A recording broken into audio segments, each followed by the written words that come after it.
extensión, para mí, quisiera ver si nos puedes aclarar un poco más. Decías que el Miami es el que nos rige de alguna manera. ¿Hasta qué punto tenemos independencia nosotros? Está con agua, pero en caso de controversia, por ejemplo, ¿qué pasaría? ¿Qué compromisos hay entre Conagua y Miami? ¿O nada más es Miami y manda datos y Conagua pechuga? ¿O cómo es esa cuestión? Luego veo otro rompimiento. Le contesto esa. Ok. Por favor. La Organización Meteorológica Mundial nos dividió en regiones y México pertenece a la región cuarta junto con Canadá, Estados Unidos, México, Centroamérica y el Caribe. Entonces, todos estos, cuando hay un ciclón tropical, tenemos que ver la información del Centro Nacional de Huracanes que está en Miami. Y eso sí bueno, más o menos tienen un buen porcentaje, digamos. Digamos que sí, pero son las proyecciones estas que ya les presentaba. Sucede que es muy bueno, la verdad es muy bueno, son muy buenos, pero se les olvida que México no es plano, ¿no? Ese es un problema que yo alguna vez lo evidencié. Para los modelos, ya ahora en las supercomputadoras debemos de ponerle bien la orografía como está, porque esto te hace que te desvíen los ciclones, pero aparte cuando tienes otros sistemas aledaños lo forzan más, entonces eso te lo hace muy estocástico la trayectoria en poco tiempo. ¿Por qué la Conagua sigue llevando como fuente oficial el Centro Nacional de Huracanes? Pues porque no quieren tener una autonomía, porque personal sí lo tenemos en México. Tenemos muy buenos modeladores, muy buenos matemáticos, muy buenos físicos que se meten en todo esto y le echan todos los kilos. Estamos los meteorólogos que sabemos interpretar todo esto y podríamos hacer bien las cosas. ¿Por qué no lo hacen?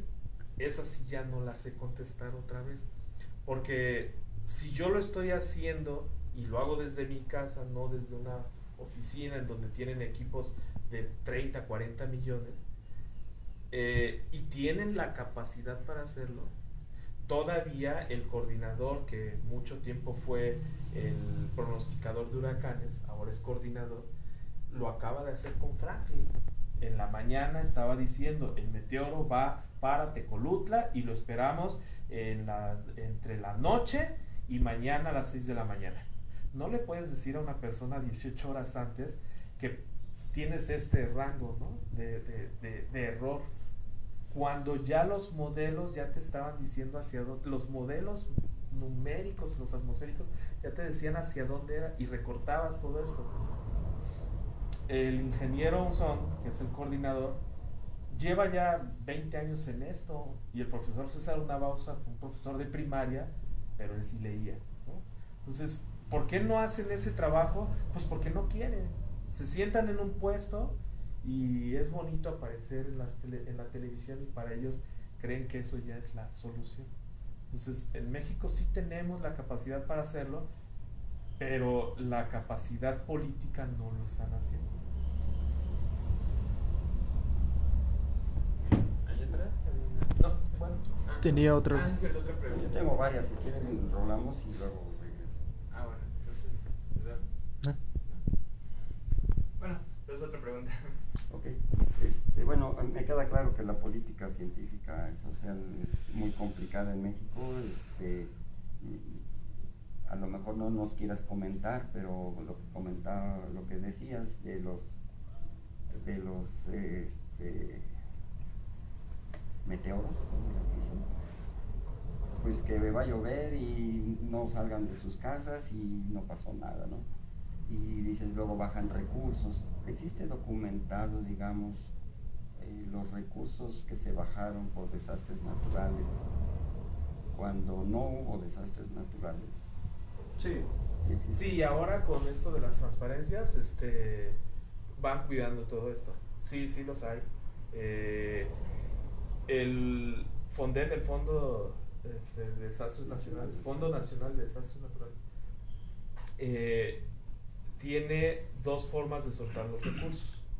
Una es cuando tuviste la afectación, pero no tienes mediciones meteorológicas, voy a hablar nada más por los riesgos hidrometeorológicos.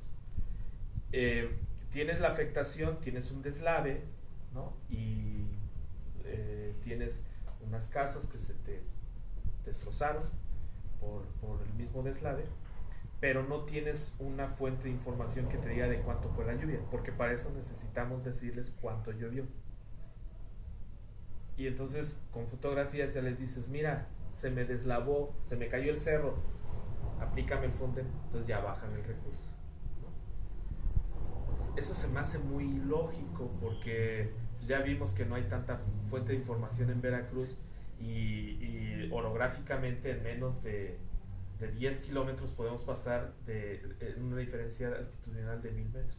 Entonces bajas los recursos y ya los puedes aplicar como gobierno.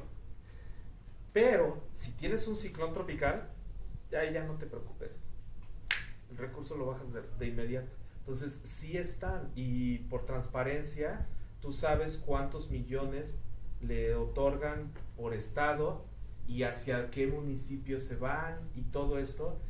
Ahora, lo que no sé es si existe la otra parte de la transparencia de cómo fueron aplicados. Eso sí ya no lo sé. Eso no te lo